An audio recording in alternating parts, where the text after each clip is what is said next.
Bismillahirrahmanirrahim. Assalamualaikum warahmatullahi wabarakatuh. Innal hamdalillah nahmaduhu wa nasta'inuhu wa nastaghfiruh wa na'udzu billahi min shururi anfusina wa min sayyiati a'malina. May yahdihillahu fala mudilla lahu wa man yudlil fala hadiya lahu. Asyhadu an la ilaha illallah wahdahu la syarika lah wa asyhadu anna Muhammadan abduhu wa rasuluh la nabiyya ba'dah. Qala Allah Ta'ala fil Qur'anil Karim, ya ayyuhalladzina amanu taqullaha haqqa tuqatih wa la tamutunna illa wa antum muslimun. Amma ba'du. Jamaah Masjid At-Thayyibah yang dimuliakan Allah. Kebetulan hari ini Ustadz Syafiq dalam kondisi sakit. Jadi beliau memberitahu bahwa dia dalam keadaan sakit dan ada di IGD sekarang. Lalu meminta dibadalkan. Jemaah yang dimuliakan Allah, hari ini saya akan mencoba membawakan tema tentang takwa. Judulnya wasiat takwa Rasulullah Shallallahu Alaihi Wasallam. Jemaah yang dimuliakan Allah, sebelum sampai kepada inti, perlu kita bahas dahulu bahwa Nabi itu kalau berbicara tidak berdasarkan hawa nafsu. Beda dengan kita. Allah jamin dalam firman Allah Azza wa Jalla di surat An-Najm ayat 3 dan 4. A'udzubillahi minasyaitonirrajim. Wa ma yantiqu 'anil hawa in huwa illa wahyu yuha. Dan tidaklah Muhammad berbicara dari hawa nafsunya. Apa yang dia ucapkan adalah wahyu yang diwahyukan kepada beliau sallallahu alaihi wasallam. Jadi beda dengan kita. Ini Allah menggaransi bahwa apa yang dikatakan oleh Nabi Muhammad, apa yang diamalkan, apa yang dibenarkan oleh beliau itu sebetulnya wahyu. Kalau kita sudah mendengar sendiri dalilnya seperti ini, apabila ada hadis sahih atau hasan, maka kita harus membenarkan. Jadi nggak usah lagi kita menyatakan bahwa hadis ini nggak realistis, tidak logis. Pada saat hadis itu adalah hadis sahih atau hadis hasan, kita pakai. Sumber hukum dalam syariat Islam itu ada dua. Yang pertama sumber utama yaitu nas qat'i, yaitu Al-Quran dan As-Sunnah atau hadis. Hadis adalah perkataan, perbuatan, juga ketetapan Nabi. Qauliyah, fi'aliyah, wa takririyah. Yang kedua sumber turunan atau tambahan ada dua, ijma ulama disebut juga konsensus, kesepakatan para ulama, dan juga qiyas atau kita kenal sebagai analogi. Jamaah yang dimuliakan Allah, jadi Nabi itu tidak pernah melakukan perkataan, melakukan perbuatan, juga penetapan, melarang ataupun mendiamkan perbuatan sahabatnya berdasarkan hawa nafsu, nggak ada. Semua adalah wahyu yang diwahyukan. Sebagai contoh, banyak hadis yang ternyata konten-kontennya itu di luar nalar kita. Kita melihat, waduh ini nggak logis. Karena hadis itu pada dasarnya adalah wahyu yang Nabi terima, tapi memang tidak melalui malaikat Jibril. Yang melalui malaikat Jibril dibukukan sekarang ini dalam mushaf Al-Quran. Tapi ada wahyu yang Allah sampaikan langsung kepada Nabi, dan Nabi menyampaikan kepada para sahabat. Itu makna dari bukan berdasarkan hawa nafsunya, tidak berdasarkan keinginan sendiri. Jadi di sini kita wajib untuk menggali, mengeksplor apa yang diucapkan oleh Nabi Muhammad SAW. Kita merenungi dan mengambil faedah dari apa yang beliau ucapkan, beliau amalkan, dan juga beliau benarkan. Jamaah, jadi yang kita sampaikan sekarang nih, yang akan saya sampaikan adalah bagian dari usaha kita dalam menyebarkan sunnah. Ada sebuah hadis, contohnya tentang mukjizat ilmiah, tentang ilmu kesehatan, yaitu lalat yang membawa penyakit dan juga penawarnya. Ini zaman Nabi, 13 abad yang lalu, Nabi sudah menyampaikan, apabila lalat jatuh ke dalam minuman dari salah seorang di antara kalian, maka celupkanlah semuanya. Kemudian buanglah. Jadi kalau ada lalat jatuh dalam bejana minuman kita, biasanya tidak semua tercelup. Maka Nabi mengajarkan celupkan semuanya, setelah itu dibuang. Karena sesungguhnya pada salah satu sayapnya terdapat penyakit dan sayap yang lainnya terdapat penawar. Ini hadis sahih riwayat Bukhari. Secara logika, mencelupkan lalat yang kotor seharusnya menambah kuman. Kalau tercelup sebagian, kumannya sebagian. Dicelupkan tambah dalam berarti tambah banyak dong. Logika kita seperti itu. Tapi tidak demikian. Dalam sebuah penelitian, sains modern menemukan bahwa ada sebuah jamur dalam sayap yang satu. Disebut dengan jamur Entomoptera. Jadi yang satu mengandung kuman sayapnya, yang satu mengandung jamur sebagai penawar. Jadi bahkan mengandung antibiotik dari kuman yang dibawa pada sayap satunya. Jadi di sini bisa dikatakan bahwa Al-Quran dan hadis itu mendahului zaman. Pada saat ilmu pengetahuan belum bisa meneliti bagaimana lalat dalam sayap yang satu ada kuman, yang satu ada bakteri penawar, sekarang baru ketahuan. Padahal Nabi 13 abad yang lalu sudah mengatakan ini. Jamaah yang dimuliakan Allah, andai sampai kita wafat, atau bahkan sampai hari kiamat, ada hadis sahih atau hadis hasan yang kandungannya di luar nalar kita, apakah kita akan membantah? Ini pertanyaannya. Tentunya tidak. Karena kita mendengar hadis yang sahih, kita yakin bahwa itu adalah bukan perkataan berdasarkan nafsu diri Nabi Muhammad SAW. Jamaah yang dimuliakan Allah, berikutnya perlu kita ketahui juga bahwa Nabi itu sangat sayang kepada umatnya.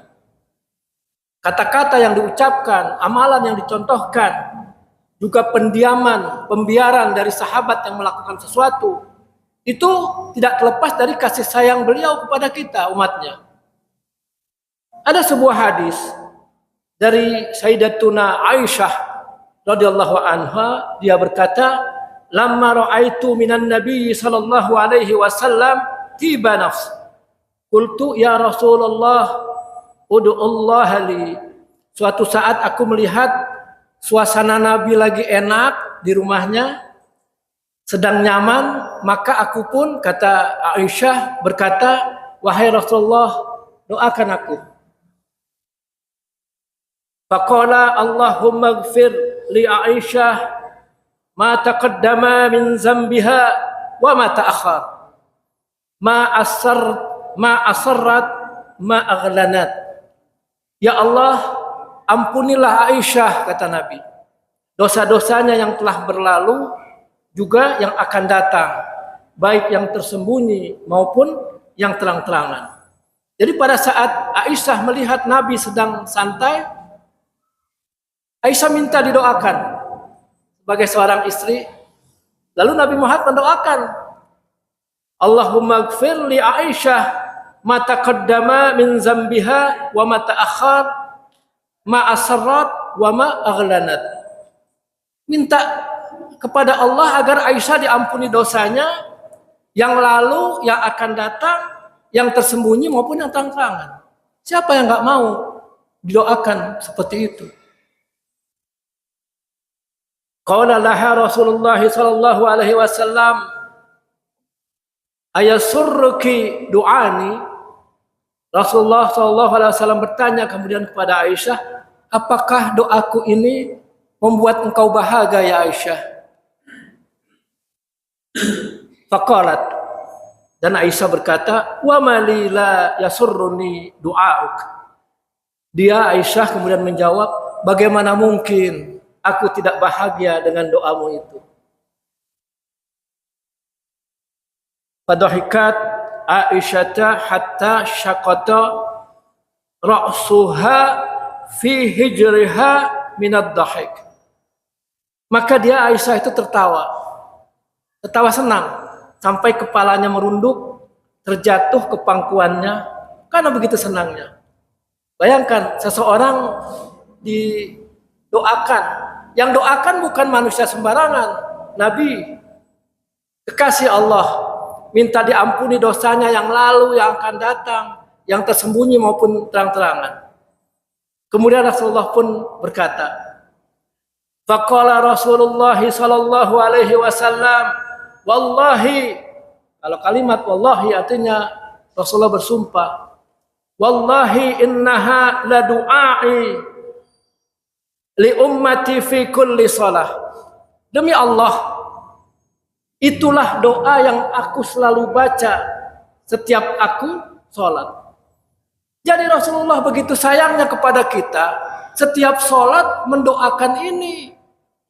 Yang tadi dibacakan doanya di hadapan Aisyah untuk Aisyah, tapi Nabi setiap sholat juga mendoakan umatnya. Sehari 5 kali. Berapa kali kita berselawat kepada Nabi dalam satu hari? Tidak seimbang. Rasulullah mendoakan kita paling tidak 5 kali dalam sehari. Diampuni dosa-dosa kita yang telah lalu maupun yang akan datang, baik yang tersembunyi maupun yang terang-terangan.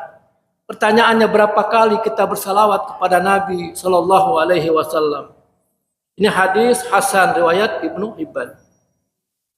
Jamaah yang dirahmati Allah, hadis berikutnya an Abi Najih al-Irbad ibni Sariyah radhiyallahu anhu faqal wa adana Rasulullah sallallahu alaihi wasallam mau'idatan wajilat minhal qulubu wa zarafat minhal uyun fakunna ya Rasulullah ka'annaha mau'idatu muwaddi'i fa'ausina.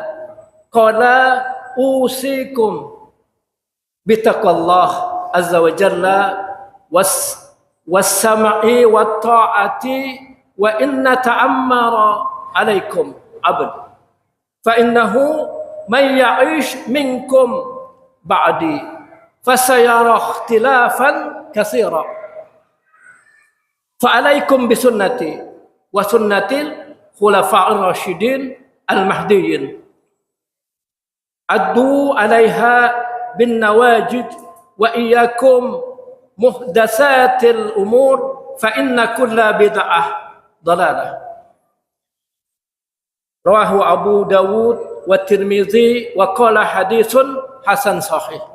Jadi kalau Tirmizi menyatakan hasan sahih, itu setara dengan hadisnya Imam Bukhari sahih. Tirmizi menyebutnya hasan sahih.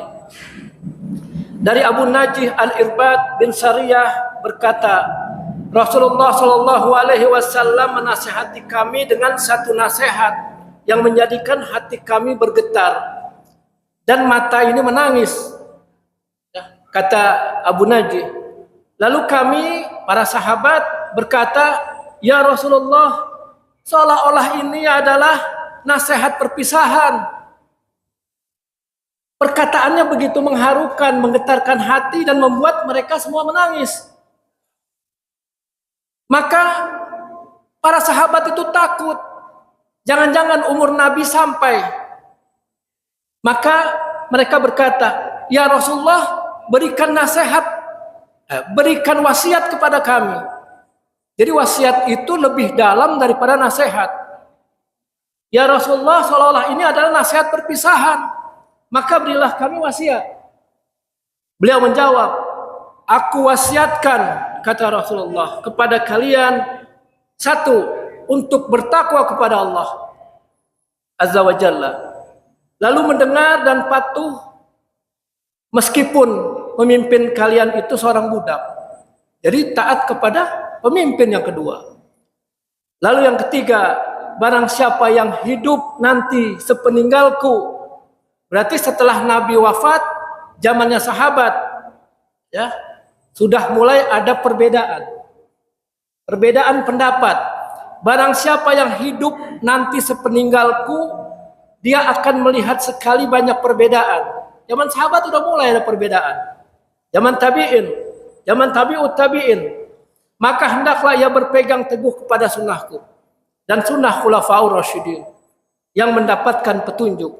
Gigitlah ia dengan gigi geraham, artinya kita pegang yang kuat sunnah tersebut.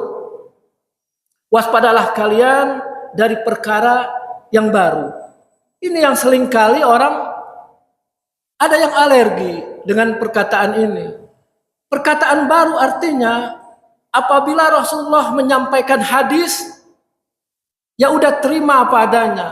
Jangan ditambah, jangan dikurangi. Jadi kita pegang Al-Quran dan hadis. Jangan ditambah, jangan dikurangi.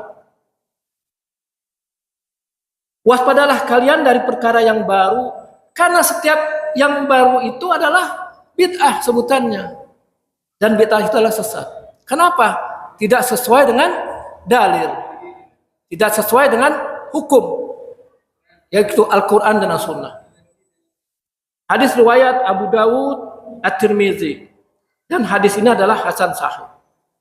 Jamaah yang dimuliakan Allah, mau'izah atau nasihat Nabi Shallallahu Alaihi Wasallam yang tadi saya bacakan sifatnya ada dua. Yang pertama, wajilat min hal qulub.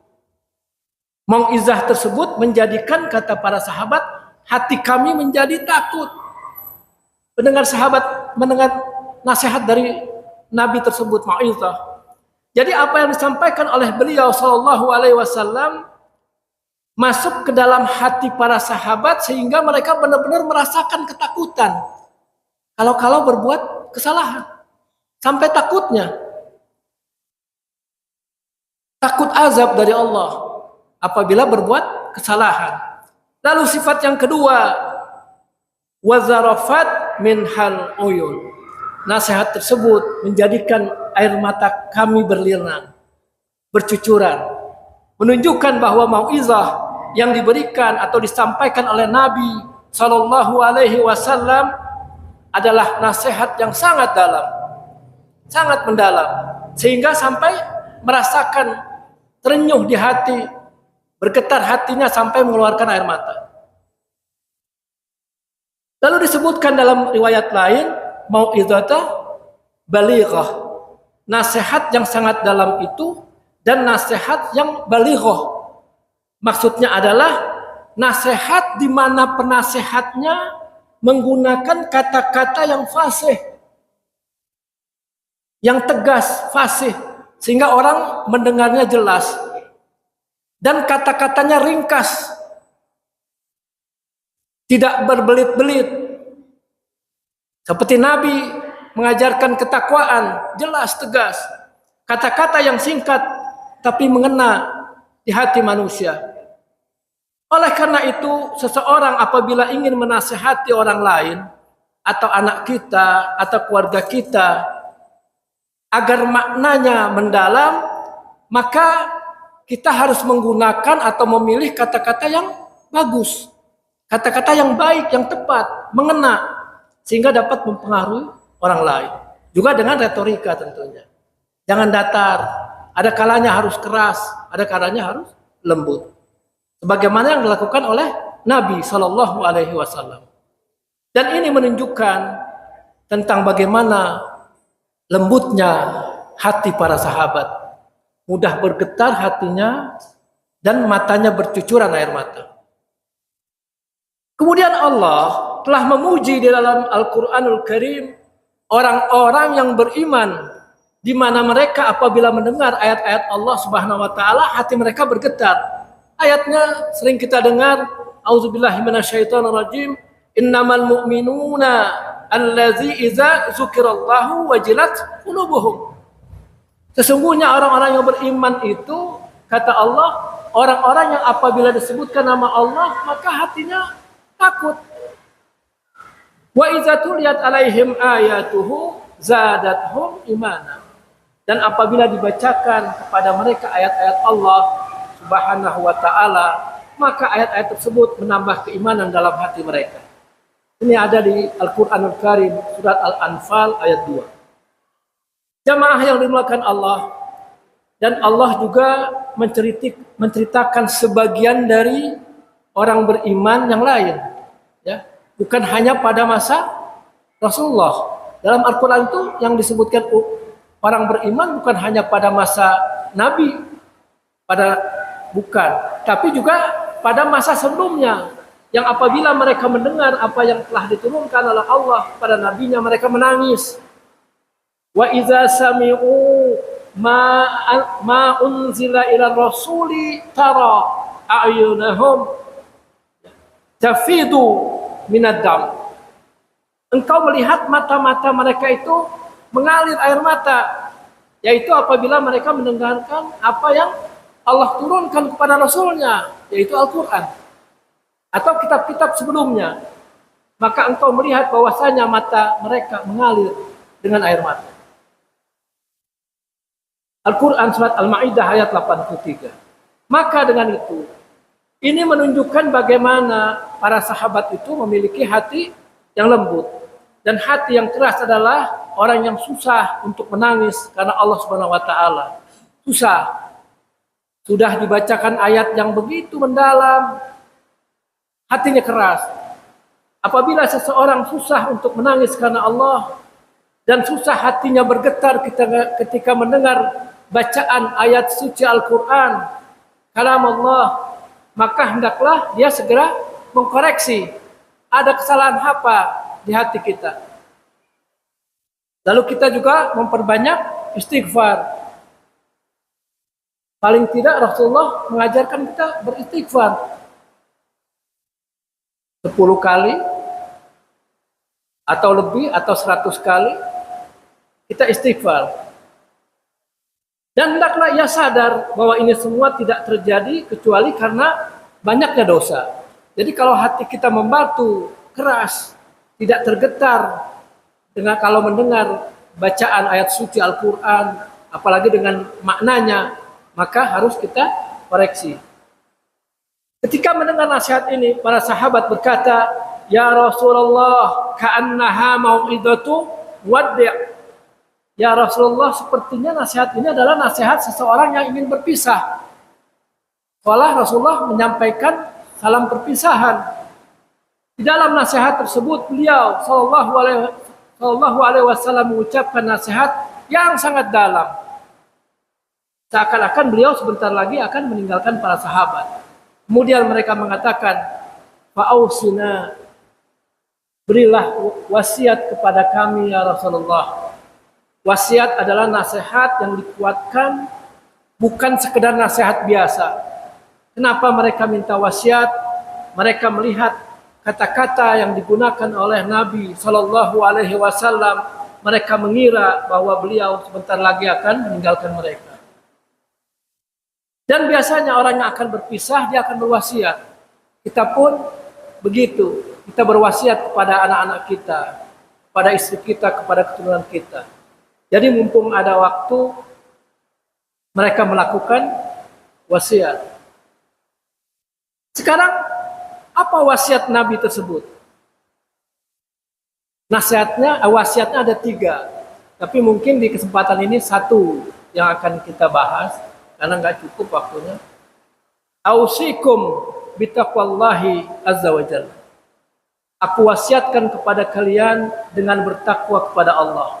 Ini adalah wasiat yang pertama yang diberikan oleh Rasulullah Shallallahu Alaihi Wasallam kepada para sahabat pada saat itu, ya, diberikan ausikum bitaqwallah azza wa jalla. Dan ini adalah wasiat untuk kita semua. Rasulullah mengucapkan kalimat ini kepada sahabat, lalu dicatat, disampaikan kepada tabi'in, tabi'ut tabi'in, sampai kepada kita. Berarti ini wasiat ini juga kepada kita. Wasiat yang paling agung yang tidak akan pernah ada yang lebih besar dari wasiat takwa.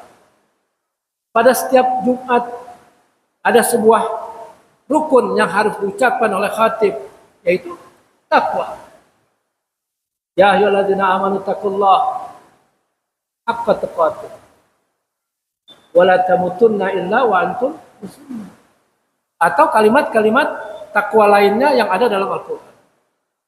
Bertakwa kepada Allah adalah sebab kesuksesan kita hidup di dunia dan akhirat. Mungkin kalau kita belum pernah mendengar atau kita nggak yakin, yakinlah kita bisa sukses di dunia dan di akhirat karena kita bertakwa kepada Allah. Sebab kita mendapatkan seluruh kebaikan di dunia dan juga di akhirat itu karena takwa kita. Seluruh kebaikan di dunia dan akhirat dengan sebab takwa. Oleh karena itu beliau Shallallahu Alaihi Wasallam menjadikan wasiat ini adalah wasiat yang pertama dalam wasiatnya, sebelum diucapkan yang lain. Jemaah yang dimuliakan Allah. Dan inilah wasiat Allah Subhanahu wa taala untuk orang-orang yang terdahulu dan juga orang-orang yang akan datang, sebagaimana firman Allah, "Wa laqad wassaynal ladzina utul kitaba min qablikum wa iyyakum an ittaqullah." Dan sungguh kami, ya, Allah Subhanahu wa taala di sini telah mewasiatkan kepada orang-orang terdahulu, yaitu ahlul kitab, sebelum kalian, kata Allah, dan juga kalian kaum muslimin, anittaqullah, supaya kalian bertakwa kepada Allah Subhanahu wa taala. Jadi umat terdahulu diminta bertakwa kepada Allah. Umat yang sekarang, umat Nabi Muhammad SAW, sampai kepada kita juga diminta bertakwa kepada Allah. Lihat surat An-Nisa ayat 131. Di antara keutamaan bertakwa yang diberikan, ya, ini dalam ayat ini Allah memberikan firman-Nya, ada manfaat. Apa? Kita akan diberi jalan keluar dalam setiap permasalahan. Allah mengatakan, "Wa may yattaqillaha yaj'al lahu makhraja." Barang siapa yang bertakwa kepada Allah, maka Allah akan memberikan jalan keluar. Siapapun yang bertakwa. Ini ada di Al-Quran, surat At-Talaq ayat 2. Permasalahan apa saja, sepelik apa saja, apapun, kalau dia bertakwa kepada Allah, maka Allah akan memberikan jalan keluar. Wallahu ala kulli syai'in qadir. Karena Allah Maha mampu untuk melakukan segala sesuatu. Maka barang siapa yang ingin mendapatkan kemudahan dari Allah di dalam setiap urusannya, urusan keluarganya, urusan kantornya, urusan bisnisnya, urusan masyarakat, maka hendaklah dia berpegang teguh pada ketakwaan kepada Allah. Itu kuncinya. Dan takwa adalah sebab seseorang mendapatkan rezeki dari arah yang tidak disangka. Wa may yattaqillaha yaj'al lahu makhraja wa yarzuqhu min haitsu la yahtasib. Dan Allah akan memberikan rezeki kepadanya dari arah yang tidak dia sangka. Haitsu la yahtasib. Kita nggak sangka, kita tidak bisa prediksi. Kita berprediksi kepada sesuatu sesuai dengan rencana kita, tapi Allah memberikan sesuatu yang melebihi rencana kita. Lihat di surat At-Talaq ayat 2 dan 3. Sebagaimana firman Allah Azza wa Jalla, "Walau anna ahlal qura amanu wattaqau lafatahna 'alaihim barakatim minas sama'i wal ard." Seandainya penduduk negeri mereka bertakwa dan juga beriman, niscaya kami akan bukakan bagi mereka barakah dari langit maupun dari bumi.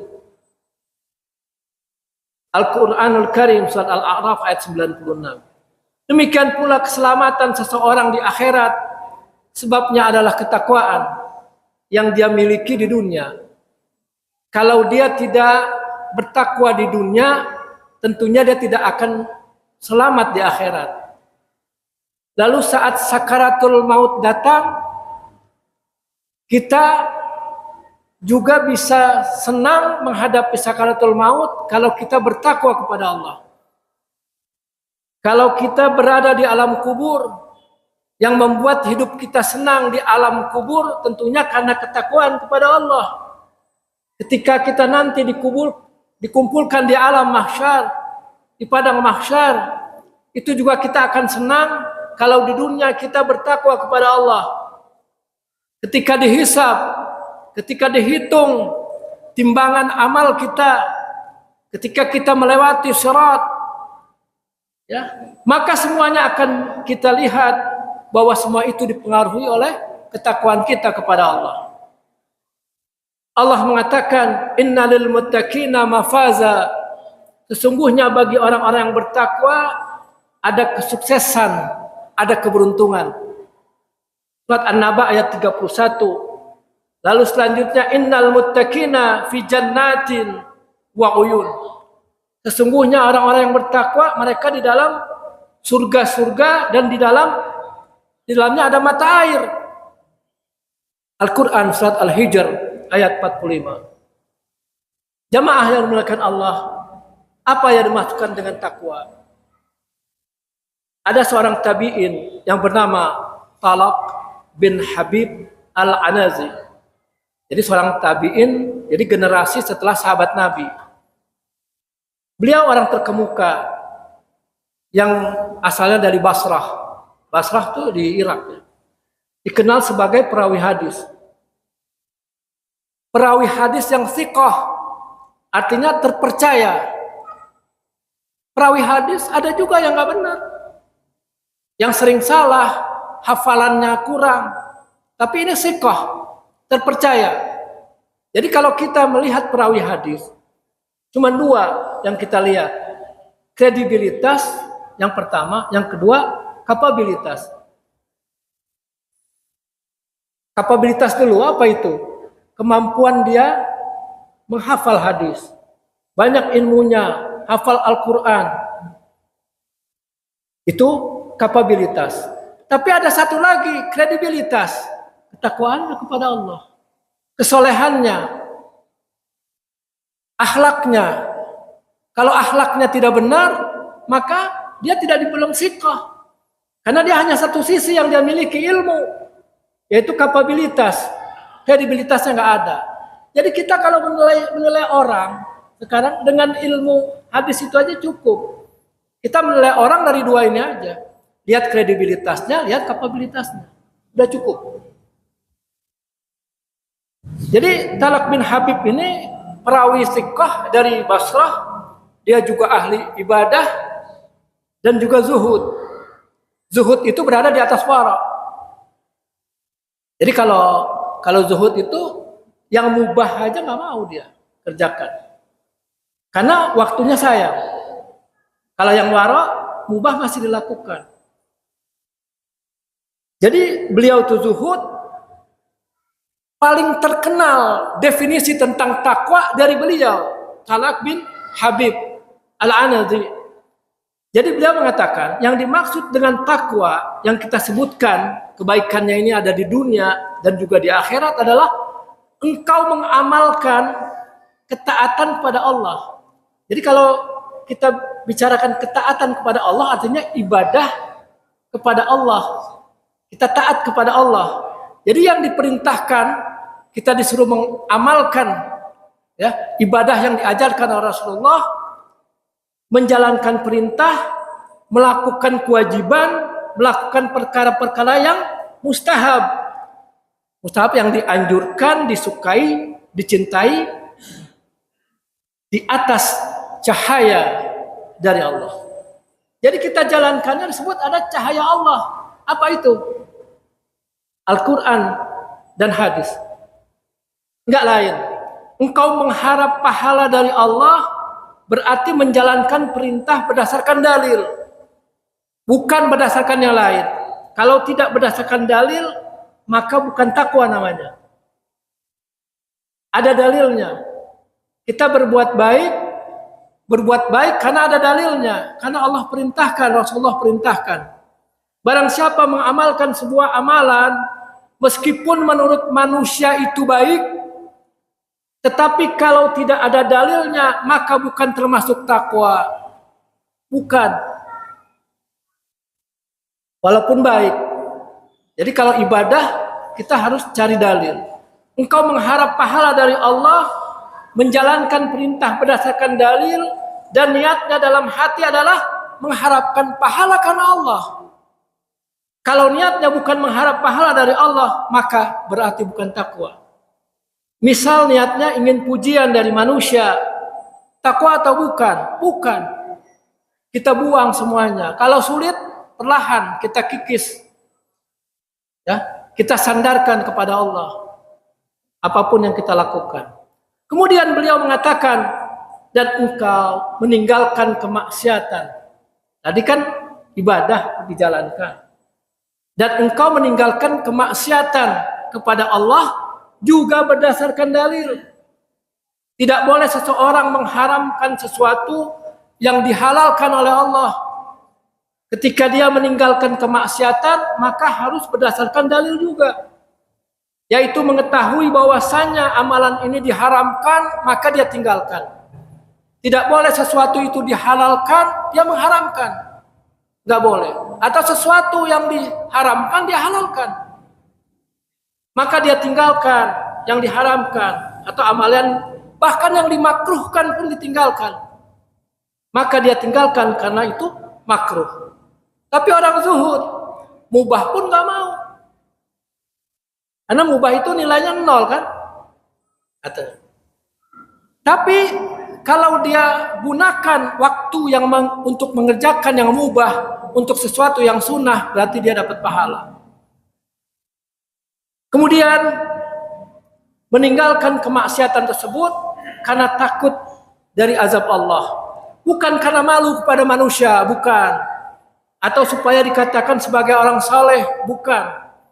Orang alim, bukan. Karena dia tahu bahwasanya kelak akan ada azab, jamaah. Akan ada azab bagi orang yang melakukan kemaksiatan nanti. Sehingga dia meninggalkan kemaksiatan tersebut agar tidak kena azab. Ini baru dikatakan sebagai takwa. Allah menyuruh manusia agar bertakwa kepada Allah. Kenapa? Karena di balik takwa ini ada kebaikan yang banyak di dunia maupun di akhirat. Jamaah yang dimulakan, itulah wasiat Nabi yang pertama yang ada dalam hadis tersebut. Mungkin itu yang bisa saya sampaikan. Ada wasiat yang kedua, ada wasiat yang ketiga. Mungkin apabila ada waktu berikutnya, saya akan sampaikan berikutnya. Mungkin itu yang bisa saya sampaikan. Apabila ini benar, datangnya dari Allah Subhanahu wa Ta'ala. Apabila salah, itu kebodohan saya. Baik jamaah sekalian, billahi taufiq wal hidayah wal afu minkum. Wassalamualaikum warahmatullahi wabarakatuh.